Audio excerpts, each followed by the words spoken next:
just so you know. But I want to ask a question of all of us.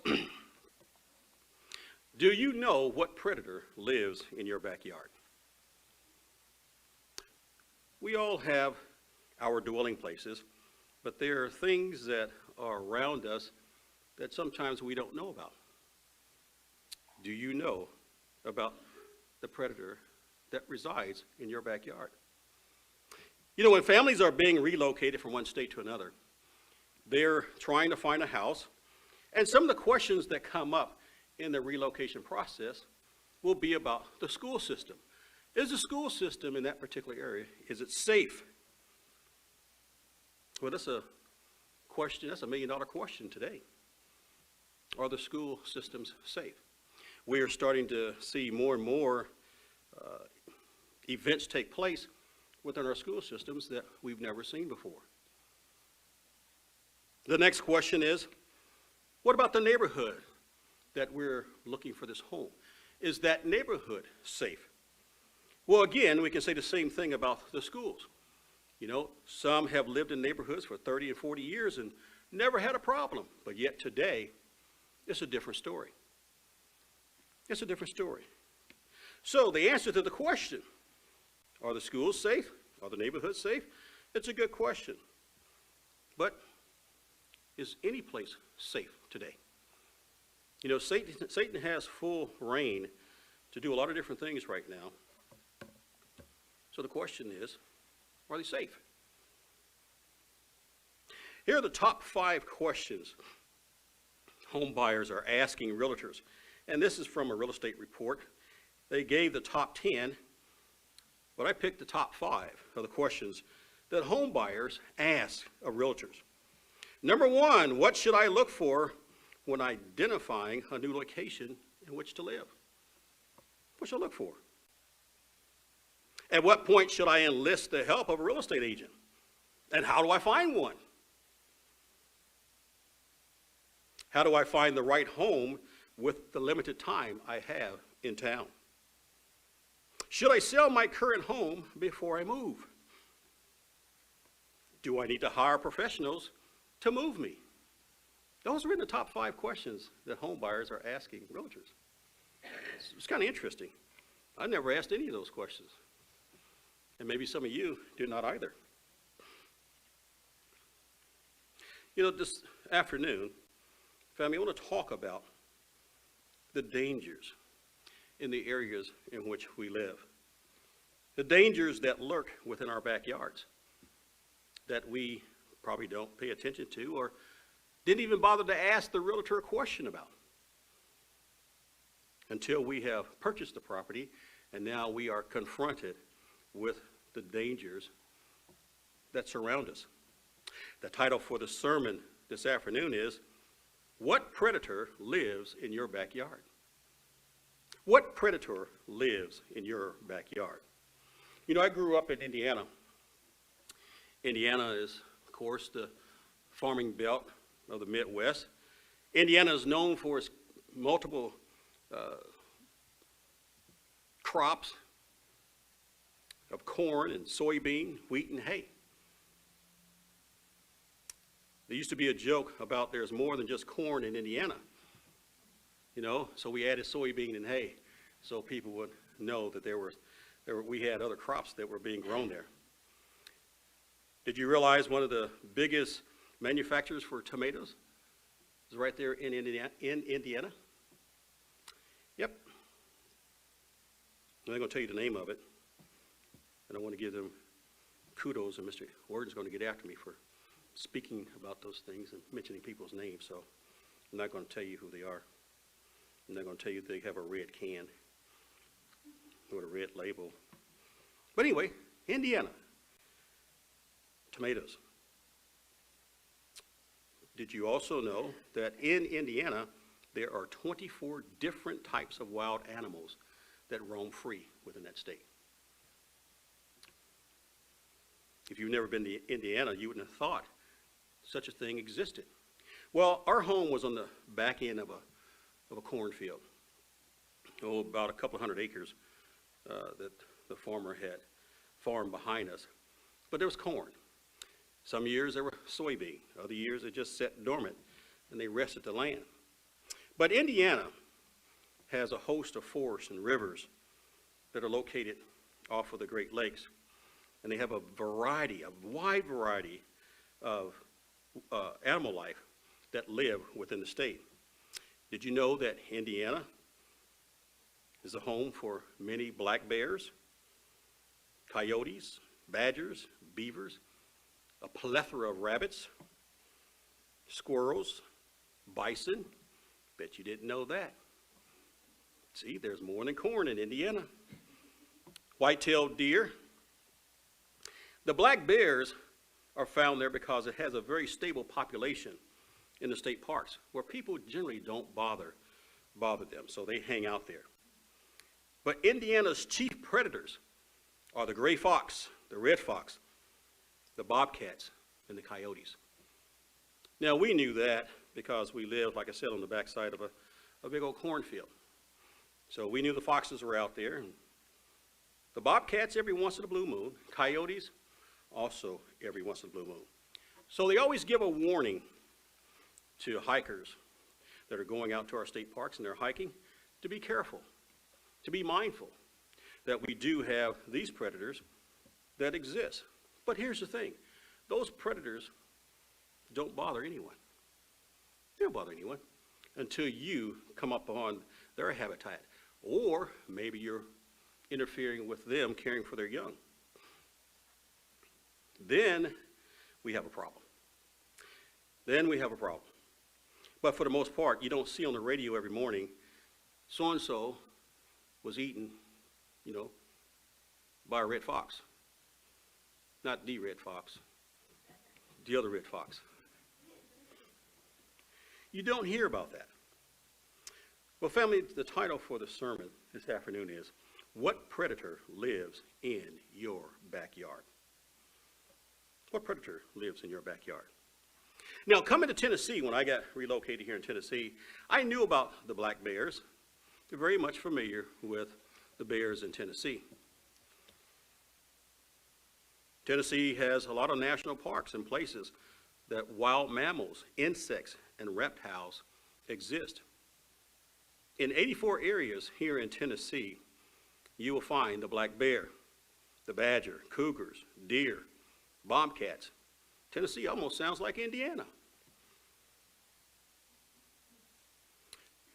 Most wild creatures in Tennessee are not classified as dangerous, but Tennessee also is the home for many species of hawks that fly overhead. Here's something very interesting, and I'm going to have all of you to sign a waiver when the sermon's over with, because you can never speak of this. Tennessee also has the top 10 biggest spiders. And they have other species of spiders. Did you all know that? Okay, you all will sign a waiver. You will never speak of this to my daughter. If she ever finds this out, she will never come back to Tennessee. Never thought of that. Moving into an area and being concerned about spiders. Who knew? But here are the top 9 predators and dangerous animals in Tennessee. The copperhead snake, rattlesnakes, the black bear, the black widow spider, the brown recluse spider, the bobcat, cougars, and pumas, the red and gray foxes and coyotes. These are your top predators here in the state of Tennessee. So, now you just bought a home here in Tennessee, or maybe you moved into an apartment. We live in an apartment just behind us here, and it's interesting the things you see coming off that hill from time to time. And they have the mail center sits right in the middle of the complex, and then you got this big hill that comes off the back side of it. So you're lurking around. Don't go after the mail at night. Let there be daylight. When you go over there and go after the mail, you don't know what's going to meet you at the mailbox. But yet, who actually stops to think about a predator that lives in the area? I was talking to the folks up here in London who just recently bought homes, and they were telling me their stories about things that have lurked in their yards. One of the families had a chicken every night that would get out. They would scold the chicken. I don't know how you do that, but they would scold the chicken and to encourage the chicken not to do that again. So they had a video, I think this week they were telling me. All they saw were feathers in the video. That chicken got out. And when he got out, the chicken became dinner for something else. And it's quite interesting, family, because what we don't know about sometimes can get to the best of us. It can get to the best of us. Now, the other interesting thing about these predators is the fact that they don't have a daily consumption. They don't have a daily diet, biting and eating humans. They don't have that. They're only protecting themselves or protecting their habitat or protecting their youngs. We, on the other hand, are disturbing them. We're disturbing their peaceful dwellings. When they come down, they just come down, they eat, and they go back to their habitat. But nope, we want to go and we want to disturb their habitat. But again, there are no reports that show that they have a daily appetite to go and bite humans. Let me give you a few statistics that I thought were kind of interesting. The total number of animal attacks across America since 2000. No state has experienced more fatalities than Texas. Texas, can you imagine? Texas had 559 attacks within the last 2 decades where fatalities were involved. Now, guess what animal did this? You'll never guess. I'm going to tell you. Wild dogs. Wild dogs. Wild dogs. Our Texan back there didn't hear me, so I had to repeat it 3 times. Wild dogs, of all things. Over the last 2 decades, fatalities over the last 20 years, here, Florida is famed for its free-roaming alligators and crocodiles, with 257 attacks by animals since 2000. North Carolina has reported 180 fatal attacks since the turn of the century, placing the state among the most dangerous for wildlife. North Carolina, really? That's what the report says. Meanwhile, Tennessee is close behind, rounding off of the top 5 states that have animals that have attacked. Tennessee has reported 165 deaths. 165 deaths caused by an encounter with an animal in the wild. Now these, I don't know why they shared Texas being wild dogs, but they didn't share the rest of what animals attacked. And the reason they do that in Tennessee is because they want you to come to Tennessee. They want you to visit Tennessee. They don't want to tell you it was the bears. It wasn't Yogi and it wasn't Boo Boo, but just want to make that clarity here. Now, last but not least, this is most interesting to me. Snakes and lizards. Now I know all of you have snakes and lizards, right? In your backyards. Yeah, if you got chickens, yeah, you probably got snakes and lizards. Listen to this. As far as daily encounters with snakes and lizards, guess who's number 1 with death tolls involving snakes and lizards? Texas. Again. 16 deaths were reported in Texas. People dying from snakes and lizards. California came in with 15 deaths being reported. Fatalities over the last 20 years, Georgia had 14, Tennessee had 7, Florida had 4, Arizona had 3, Kentucky had 3, Missouri had 3, and Alabama had 2. So if you're looking for a home, I can give you a guide. Now, I'm not a realtor, but I can give you a guide on what states to stay away from if you're worrying about predators living in your backyard.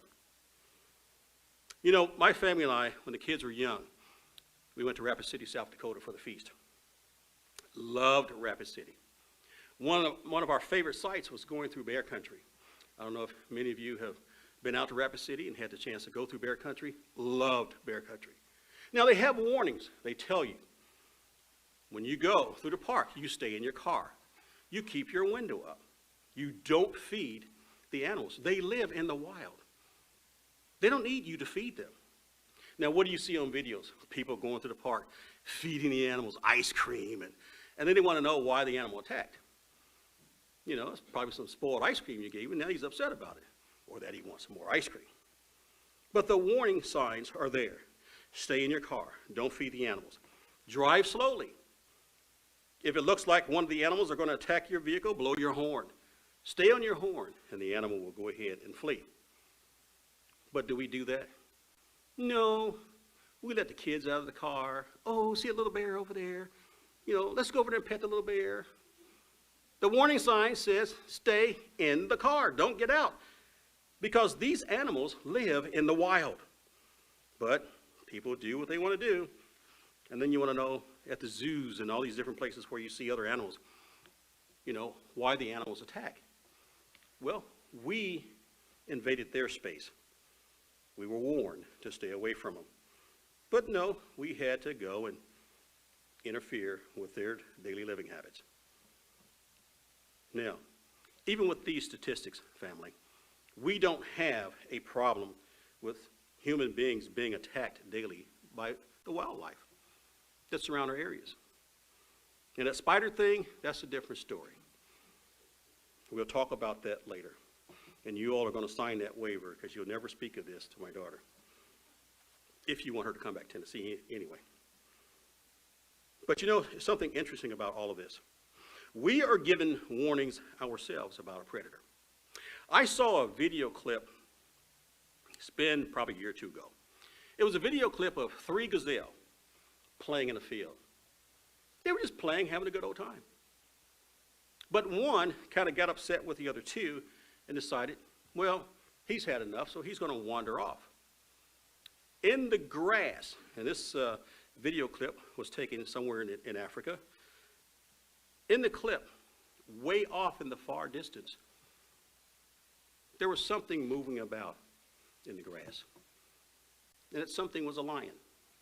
And that lion was sitting, and he was just waiting to see what these 3 gazelle were going to do. Because he was going to have lunch one way or the other. It was either going to be 1, 2, or 3. But that lion just lingered. And you could just kind of barely see him moving about in that grass. Well, the one gazelle got upset with the other 2 and decided he wanted to wander off. So the other 2 went, got him, wrestled with him, got him back where he belonged. But he evidently got upset again as he wanted to wander off. Now, these animals have an instinct. They know when trouble's lurking. But yet, here in this situation, this one gazelle looked like he just had an attitude problem with his 2 buddies. And he didn't want anything else to do with them. So he wanted to wander off. Well, you know, when we go over to 1 Peter 5 and verse 8, you don't have to turn there. We are told, as God's people, to be alert, to be sober-minded. You know, I started thinking about the alligators down in Louisiana and Florida. You know, they got a heavy population of alligator and crocodiles down there, but you don't hear a lot about people being eaten by crocodiles or alligators. I began to think, why didn't God liken Satan as an alligator? You know, he's kind of moving about in the mire. You know, when you see videos of them, all you see is their eyes sticking above the water. They're just hanging out. It may not be feeding time for them. They're just hanging out. Their intention is different. The lion is a different beast. The lion is a very different beast. It's a very cunning beast. It's a beast that has patience. It will wait. It will watch. It will listen. It will observe. And we are told to be alert, stay sober, because the devil prowls around like a roaring lion, and he's looking to see who he can devour. Now, the difference between this lion and the wildlife is this. The wildlife doesn't have a daily appetite and diet for human consumption. This predator does. This predator does. He is looking for someone to devour, to destroy.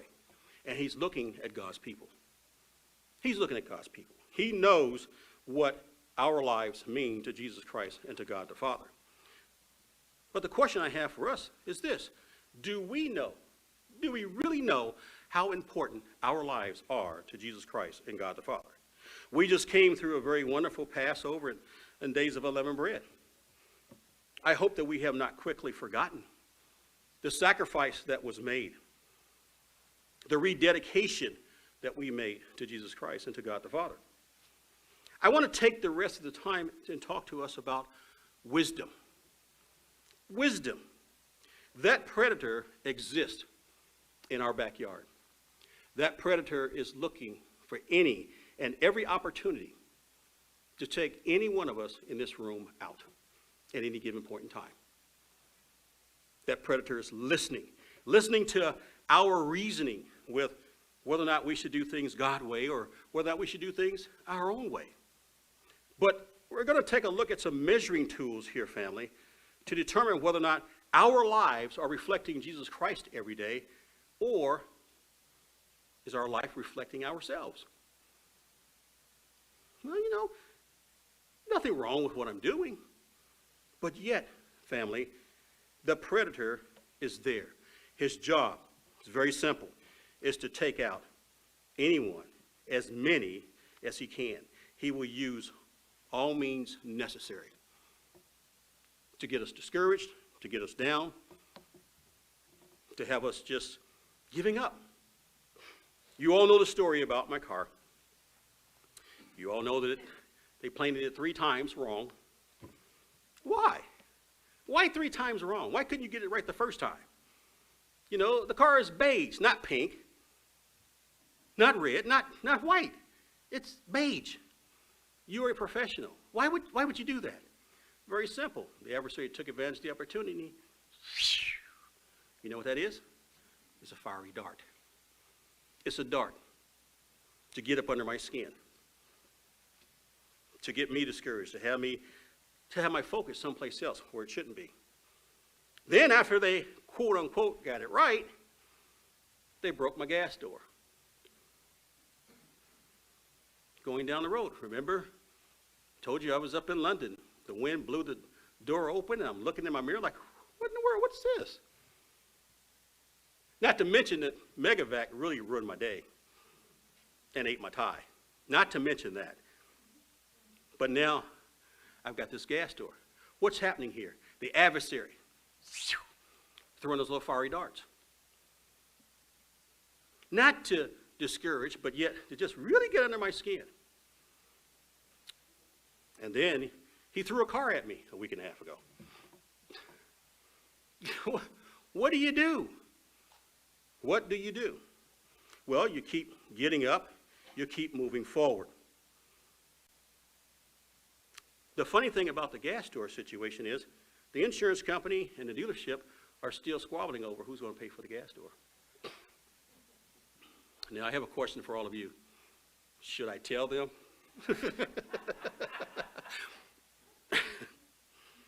Just asking my brothers and sisters, should I go to them and say, hey, you know what?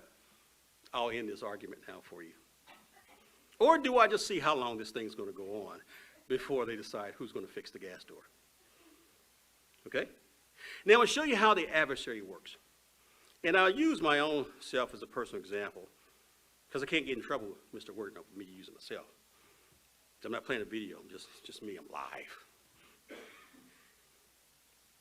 So, after the accident last Sunday, I spent 3.5 hours shopping for a car. I went through 150 vehicles. You would think 150 vehicles, I find something. Well, yeah, but not in my price range. Everybody else, oh, we got these great deals going. Yes, I don't want to live in the car, though. I like to get out of the car and go into my apartment, and I don't want to live in the car. I want to be able to afford to do other things besides pay for this car. So we found a vehicle down in Atlanta, a little town just, I think, south or north of Atlanta, Georgia. We found the car. We went through, we looked at the car, pulled the videos up of the car, looked at all the single shots of the vehicle. I'm looking for dents. I'm looking for, problems. Didn't find any. Didn't find a one. So we ordered the car. I also requested they inspect the vehicle before it's delivered. And I want the vehicle inspected after it arrives. So they followed through. They did everything they were supposed to do. So I got a phone call on Tuesday. The car is now in Tennessee. I got a message on Wednesday to come and take a look at the car and pick up your car. So I go out, look at the car. It's the car that I picked online. It's the right color. Everything's right with it. I test drove the car. Love the car.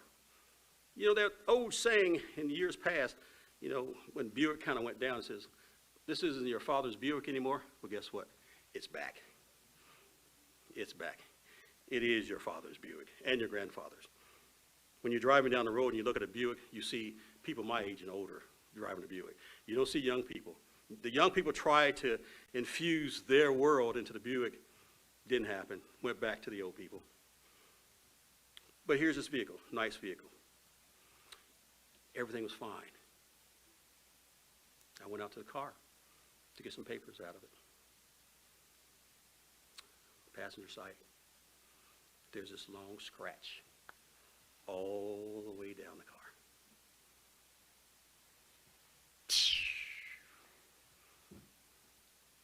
Why? The guy says, we can fix it. I said, I've heard that before. I've heard that before. Too soon. They couldn't believe it. They were just shocked. But then I thought about it. I said, I'm not shocked. I'm really not shocked. Here's the adversary again. We went back. We looked at the inspection reports. It wasn't there. Looked at the pictures. Wasn't there. But now it's here. So we concluded how it happened. Somebody was just careless bringing the car off of the ram. And they rubbed probably one of those little bumpers on the side. But there it is, a car. It's a pearl gray, not just gray, just pearl gray. And now they got to repaint it.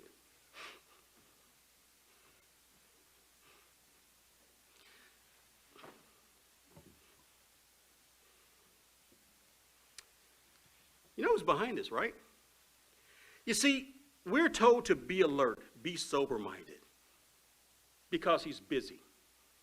He's going to attack. He's looking for anything and everything, family, to come after us with. That's the predator that's living in our backyard. How aware are you of this predator? How much do you know about this predator? It's interesting that God keeps bringing this back to the forefront of my mind and the minds of others to make God's people aware of the fact that, Satan knows his time's getting closer and closer. So he's going to do everything he can to discourage, to divide, to try and conquer. I was thinking about the family who had the little chicken that would sneak out of the coop every night. They warned it. They scolded it, they told me. Now it's nothing but feathers all over the place. You see, that's what the adversary wants. He wants you to be that gazelle that gets upset and fed up that you're going to wander off. He's laying there in the grass. That predator is laying and waiting. And that predator is very patient. He's very patient because he knows as he listens, he's observant, he's watching you. He knows where and when to strike. Are you aware of that predator that exists in your backyard? Family, we have to bring every thought into submission, every action into submission. When we start getting into those positions where we begin to reason within ourselves as to what's right and what's wrong, it should be based upon what is God's will. What does God expect of me? What does God want me to do in this particular situation? But in our decision making, sometimes we, ourselves, family, will make a decision, and sometimes it's the wrong decision. I want to read you two definitions about the word wisdom. Wisdom. The first definition, the ability or result of any ability to think and act, utilizing knowledge, experience, understanding, common sense, and insight. Interesting. Wisdom, the ability or result of an ability to think, to act, utilizing knowledge, experience, understanding, common sense, and insight. God expects you and me to use wisdom. Here's the second definition that I like. Wisdom, the capacity of the mind that allows us to understand life from God's perspective. The capacity of the mind that allows us to understand life from God's perspective. In our daily walk on this journey, are we walking daily with God? Are we walking daily with God? Are we seeking godly wisdom? Or are we just using our own resources of our mind to come up with the decisions that sometimes we should not be coming up with? Sometimes it's decisions that we shouldn't make. Did we seek God? Did we seek God? We begin to justify, oh, this is okay. Is it really? Can we measure that decision up with God's word? You see, the three gazelles, the one began to wander off. Got upset with the other two, and he wants to do his own thing. Join me, if you will. Let's go over and look at some of Solomon's writing. Let's go to Proverbs 4. The lion wants you to be separate from everybody else. And if he can make that happen, even in your own thoughts, your own reasonings to do the things that we do, then he has you right where he wants you. Proverbs 4, let's start in verse 1. Hear, my children, the instruction of a father, and give attention to know understanding, for I give you good doctrine. Family, we have been given good doctrine. He says, do not forsake my law. Here's a father talking to his son. Here's our Father talking to you and to me. He says, when I was my father's son, tender and only one in the sight of my mother, he also taught me, and he said to me, let your heart retain my words. Family, we are given God's word, and we are to retain his word. We are to give consideration. We're to give thought. We're to give time in reading and understanding the laws of God. He says, keep my commandments and live. Keep my commandments and live. In the Ten Commandments, we see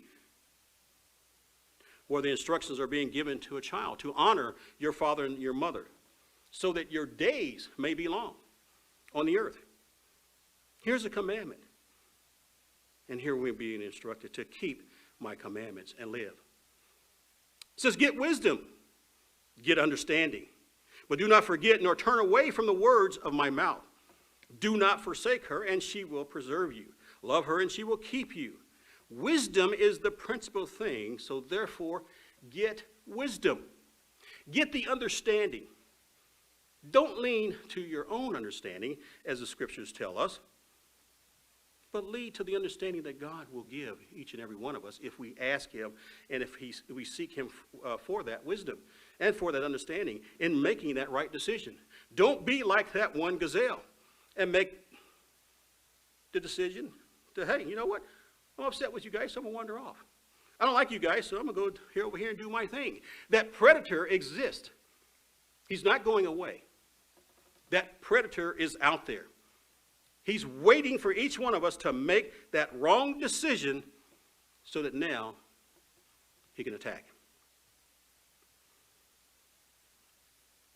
Verse 10, hear my son and receive my sayings, and the years of your life will be many.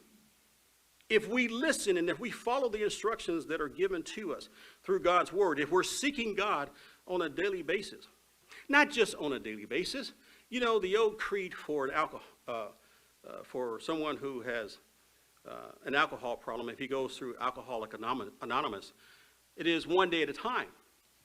But that's not true. It's not one day at a time. It's one moment at a time. Any given moment in a day, that alcoholic can make a decision and decide, you know what, I want to have that drink. It's not one day at a time. It's one moment at a time. And the same, family, holds true for you and me. It's not just one day at a time that we seek God and we study his word and we are praying to God. You know, every moment of the day, do we give thought to our Father? Do we give thought to what our elder brother did for you and for me? Do we seek our Father and asking for help and guidance with the things that are going on in my head right now? You know, God, help me with this.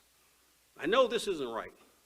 I know it's not right. And if you can say to yourself, you know that's not right, then, family, this is the time when we stop and we seek God and ask God for help. This is that moment.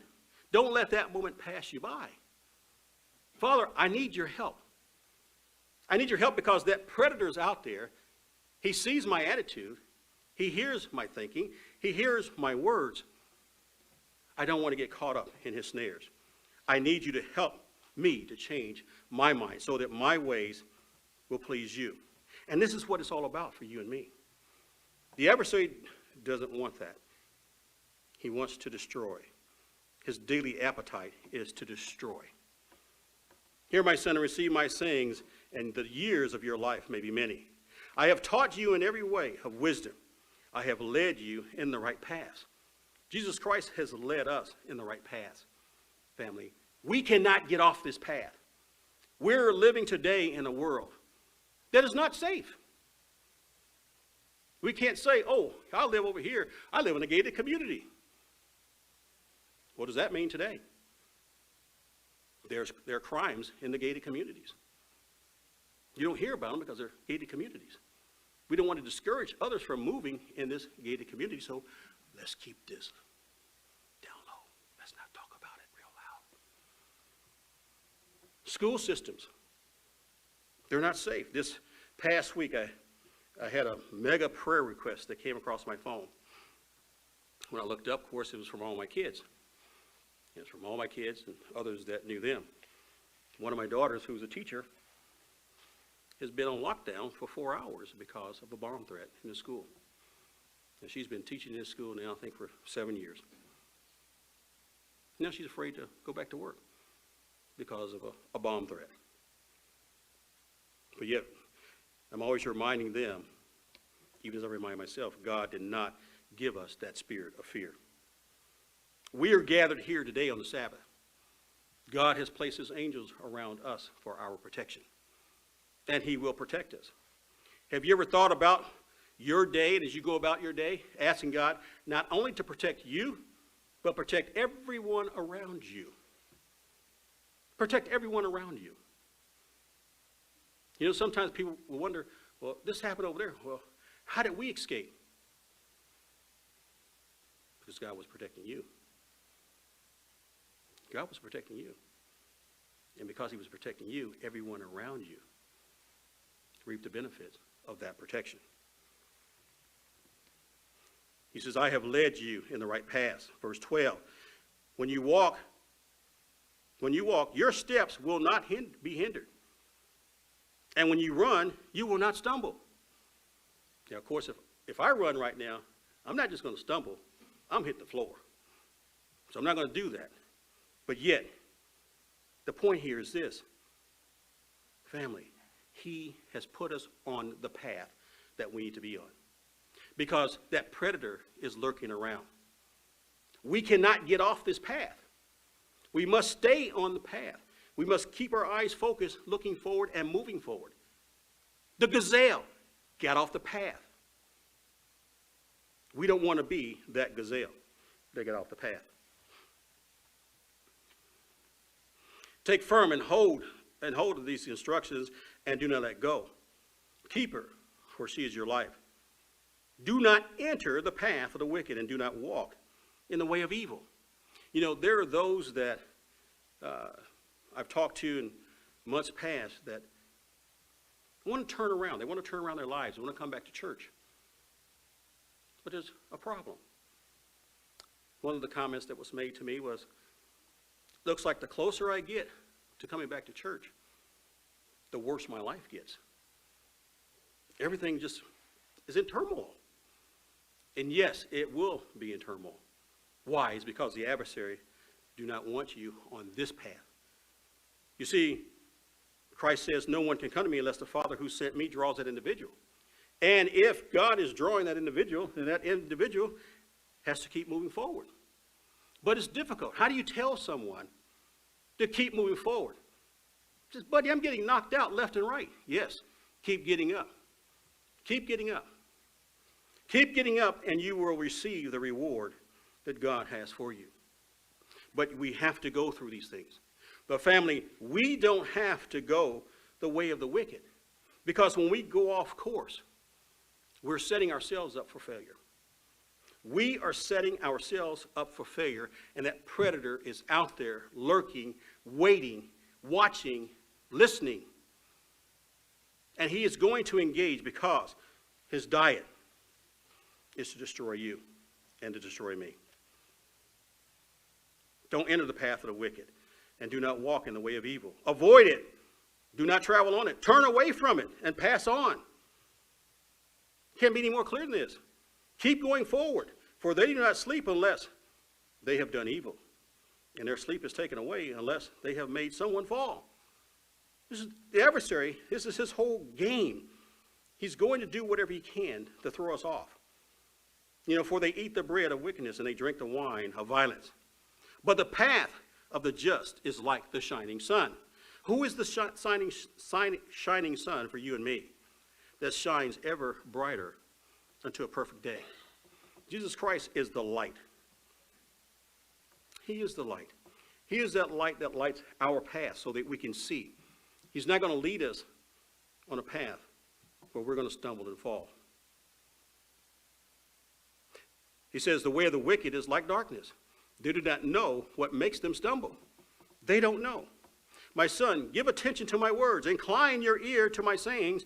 Do not let them depart from your eyes. Keep them in the midst of your heart. For they are life. Here we go again. This is life to you and to me, to those who find them, and health to all their flesh. He says, keep your heart with diligence, for out of it springs issues, the issues of life.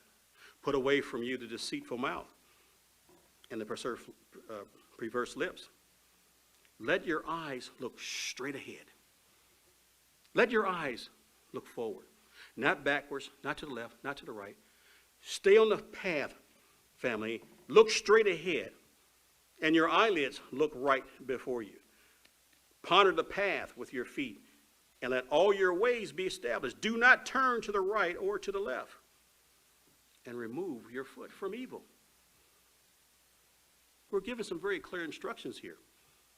These instructions, family, they're important for our existence and long life, if you want long life, if you want to live. But when we get off this path that Jesus Christ has us on, family, we're setting ourselves up for failure. We're opening the door to that predator. 3 gazelles. 2 remained in the field. The other one decided, you know what? I'm done with this. I'm going to wander off. Proverbs 16.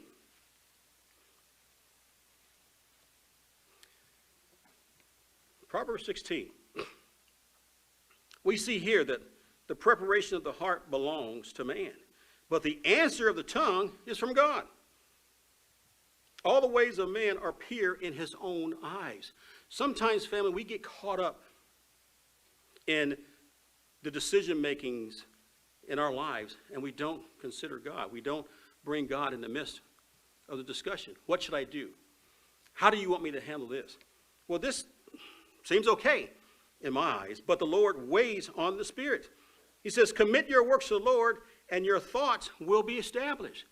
We have to commit ourselves to God, and he's going to establish our thoughts. If you want to have a clear thought about which way you should go, what you should do, how you should do things, here it is.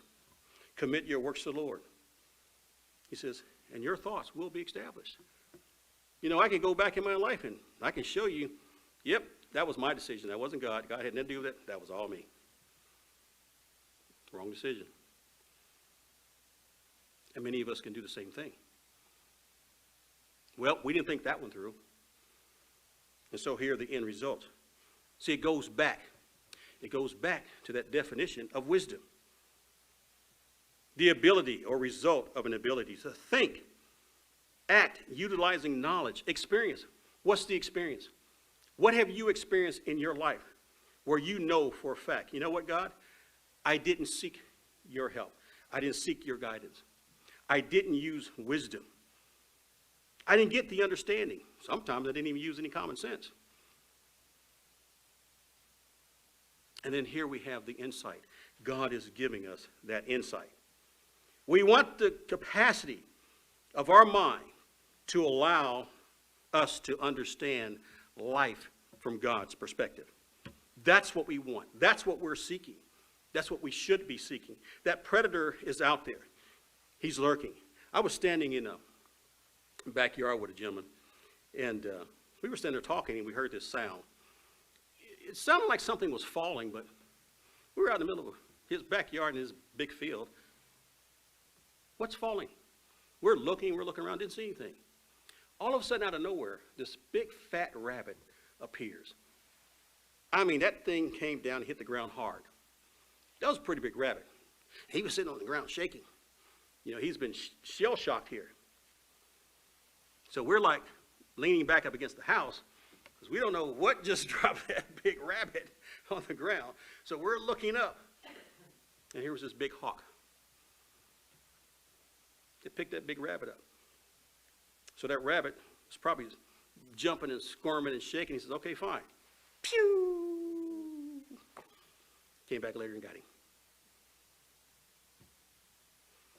Our adversary is out there. He's our predator. He's looking. He's seeking. He's listening. Proverbs 16, commit your works to the Lord, and your thoughts will be established. We want to commit our ways to God and asking God for help and guidance. Number 7, when a man's ways please the Lord, he makes even his enemies have peace with him.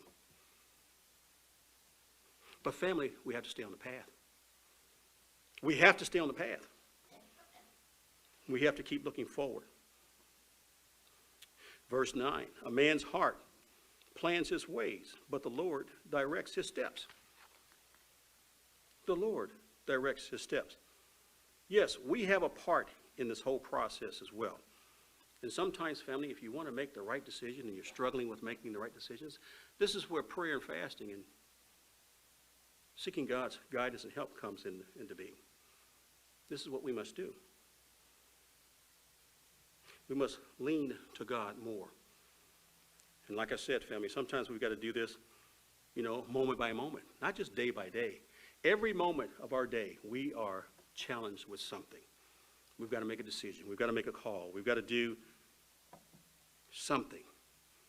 Do we involve God in those little decisions? Do we take a moment and just pray about what we're dealing with? You know, God would love to be involved with everything that we do. Verse 16, how much better to get wisdom than to get gold? And to get understanding is to be chosen rather than silver. Get understanding. Get wisdom. Do we lack wisdom? Do we lack the ability to be able to know the right things to do and the right things to say? Sometimes we've got to put the brakes on the things that we say.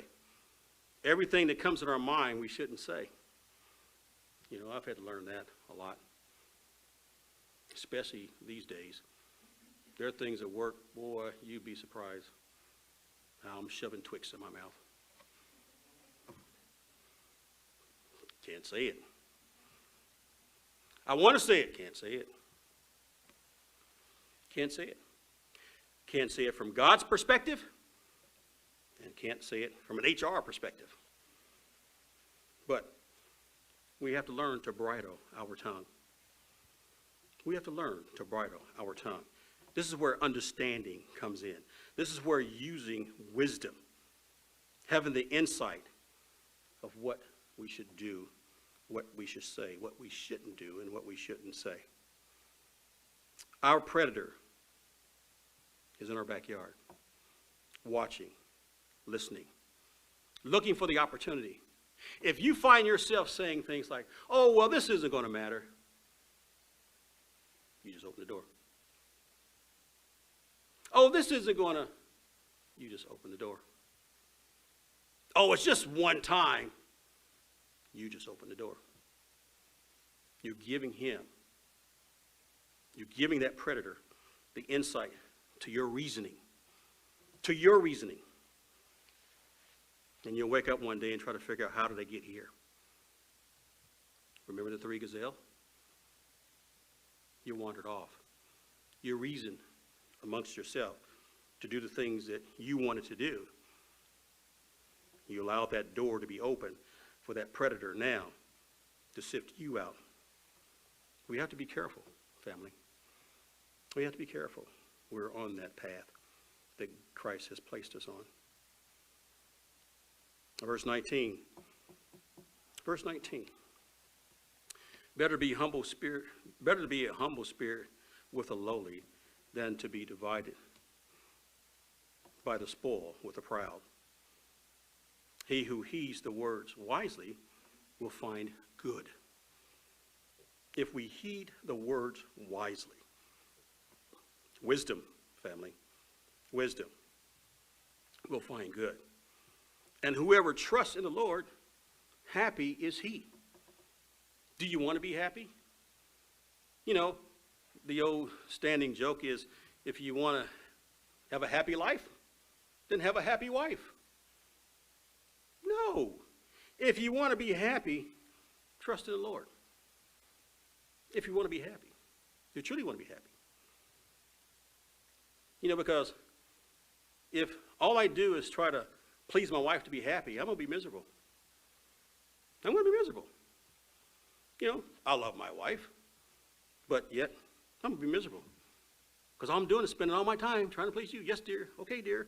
Fine, dear. I liked it better when I was single. You just put too much work on me. You know, the wife says, hey, I want you to take a vacation. No, I'm not falling for that trick. See, if I take a vacation, that means I'm going to work for you the whole week. I'll just stay at work. Yeah, honey-do list. I've seen your list. But no, if you want to be happy, it says trust in the Lord. Trust in the Lord. If you really, really want to be happy. Understanding is a wellspring of life to him who has it.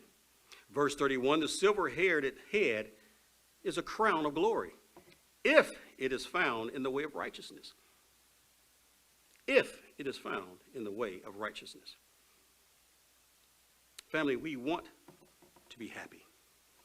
We want to live our lives in accordance to God's way and to God's will. That is our desire. But we have to remember, in using wisdom on a daily basis, that that predator is out there. We cannot give that predator the opportunity to have too much insight on you and me. Looking for your weaknesses. Do you know where your weaknesses are? Of course you do. Do you give in to them? We do from time to time, family. We do from time to time.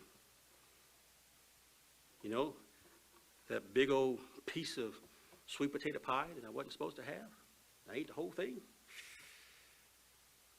That's why it got rationed to me. I only got one slice at a time because I eat the whole pie. But I know that's the right thing to do. But yet, family, sometimes we don't make the right decisions. Then we're sitting around, we're feeling yuck. We're telling ourselves, oh man, I shouldn't have. I would probably never say I shouldn't have ate the sweet potato pie, but that feeling I'm just going to have to suffer with. But my point is this. Family, there are those things that we know. We know and we wrestle with. If we're wrestling with things in our lives, it's because we're seeking to do it our way and not God's way. Because if we trust God and we trust our elder brother Jesus Christ, they're not going to lead us astray. They're not going to lead us astray. Psalms 4. Psalms 4. David writes here about being faithful and finding safety in God. Psalms 4 and verse 1, hear me when I call, O God of my righteousness. You have relieved me in my distress. Have mercy on me and hear my prayer. When we call out to God, we want him to hear us. But we are in a world that's changing every day, family. We've got to be aware of these changes. We've got to stay focused. We're told to watch and to pray. We're told this for a reason. We don't want to be caught up in the snares of this world because we have taken our foot off the path that Christ has placed us on. We have to stay focused. We've got to keep moving forward. We've got to keep looking to Jesus Christ. Christ says, my sheep, they know my voice. They hear my voice. They follow me. Are we still following Jesus Christ? Or are we following the reasons in our own head? The justifications in our own heads? The excuses in our own head that we use to justify not being on the path? 3 gazelle. 1 wandered off. The predator is lying in the grass waiting. Have mercy upon me. Hear my prayer. How long, O you sons of men, will you turn my glory to shame? How long will you love worthlessness and seek falsehood? How long are you going to do this? But know that the Lord has set apart for himself him who is godly. The Lord will hear when I call him. It says, be angry but don't sin. Meditate with your heart on your bed and be still. Be still. A lot of times, family, we get worked up. We get anxious about things. Be still. You know, our kids are jumping all over the place. We want to say, oh, they got OCD. No, just sit them down and tell them, be still. You know, I had a grandmother who's going up. OCD, I didn't know what that was. I knew what the switch was. That settled me down real quick. Today, you don't use that. But it worked in our day. 9 kids. She wasn't going to have a group of heathens running amok in that house. No, she had a big switch. And she knew how to use it. And if you tried to run, she had it stretched out long enough to catch you. And down you went. And you're dragging your leg. You're trying to, you know, like a wounded animal. Now you're dragging your leg, trying to find the escape. And here she comes. You can't run. And now, here she goes. OCD, fix that real quick.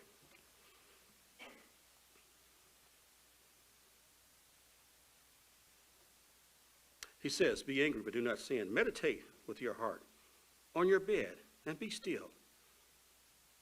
Offer the sacrifices of righteousness and put your trust in the Lord.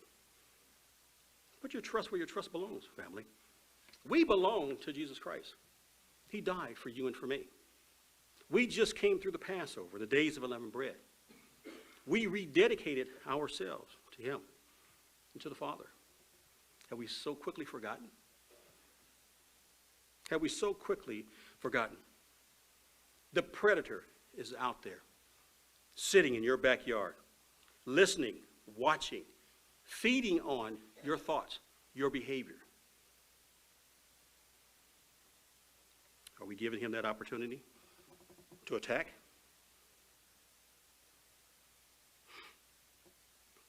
Verse 8 says, I will both lie down in peace and sleep. For you alone, O Lord, make me dwell in safety. When I lay down at night, you want to lay down in a peaceful sleep. You want to lay down and be safe. Where is there safety found in the world today? With you and me, because of the blessings that God has given us and the protection that he has given to you and to me. Every year we look up and we see storms coming through. We see events that are happening, and God's people are constantly being saved and protected. We're being protected. There's safety in our obedience to God. There's safety in our walk with God every moment of the day. Every moment of the day. Walk and talk with God. People are not going to think you're nuts. People do that all day, every day anyway.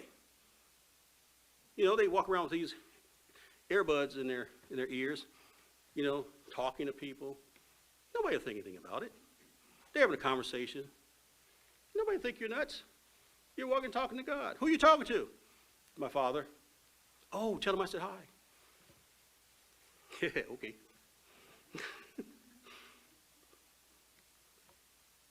Walk and talk with your Father. Allow him to be a part of every part of your day. Proverbs 14 and verse 12, don't turn there. There's a way that seems right to a man. In the end, he says, is of death. There is a way that seems right. Family, in what we do and what we think and how we respond and how we react every day, are we bringing God to the table and making God a part of the process? You see, the predator is there. He's going to throw these little darts at you. He wants you to react. He wants you to jump off the path.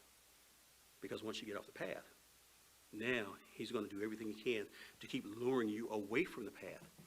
And now you're lost trying to figure out, how did they get over here? Well, he has you right where he wants you. There is a way that seems right.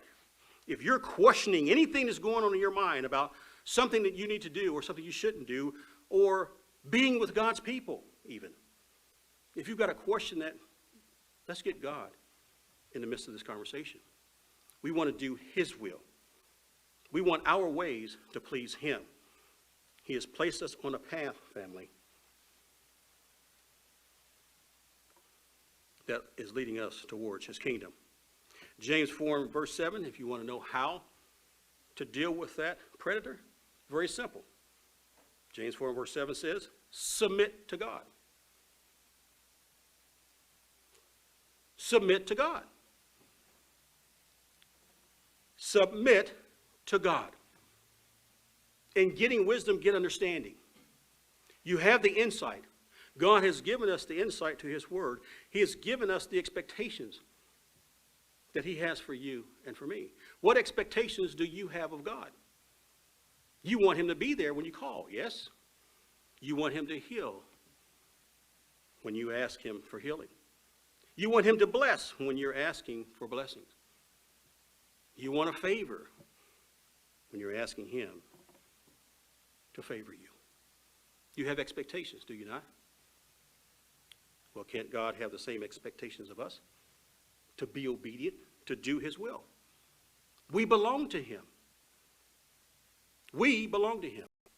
We said, yes, I will accept Jesus Christ as my personal Savior. Guess what? New boss. New boss. So, should we not bring the boss to the table in our decision making on a daily basis? Sometimes our anxieties get up.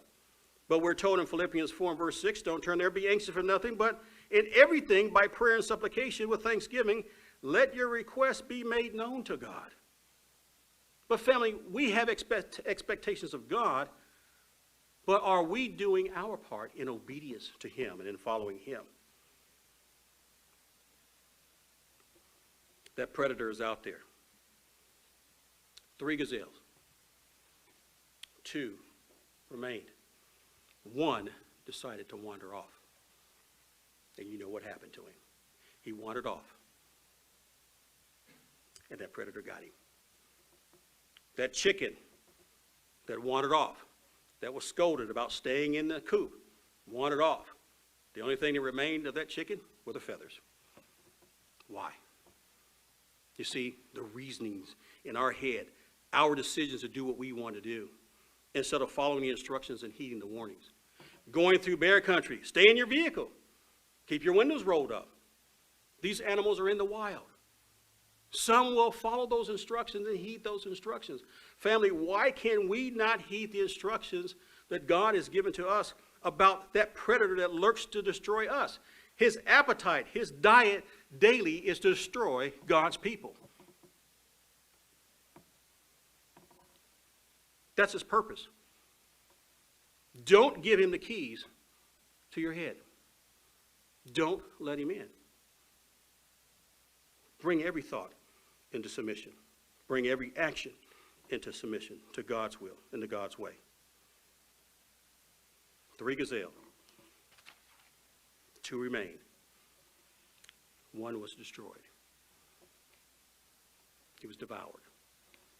We are being warned that our adversary is like a roaring lion, seeking whom he may devour. You see those wild animals that live in our backyard? They're not really a threat to us. We are a threat to them.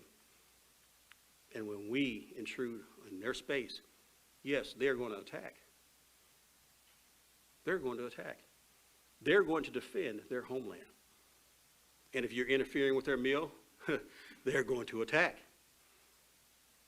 And if you give them a bad cheeseburger, they're coming back. They're going to attack. That's a joke, guys. They're going to attack. But this predator is out to destroy God's people. I'm going to close with verse 7, Philippians 4. So now, family, we are seeking the wisdom. If we lack wisdom, ask God for it. Father, I need more wisdom. I need to be able to make the right decisions. I need to be able to see the dangers and the troubles that lie in front of me. I need you to open my eyes. I need to draw myself closer to you so that I stay on path. Because that predator is out there. He's waiting. He's lurking. He's listening. He's watching. Family, it's one moment at a time. It's one moment at a time that we need to give to God every day. Give him a moment. Have a conversation. Get him involved. You know, sometimes it just take a second. You know, Father, I need your help. I need you to guide my thinking in this situation right here. I need you. And then yield. Yield. It's not always easy for us to be humble. But sometimes we have to be humble. Yield to God. And family, if we do this, verse 7 says, and the peace of God, which surpasses all understanding, will guard your heart and your mind through Christ Jesus. Let's not be that gazelle that wandered off.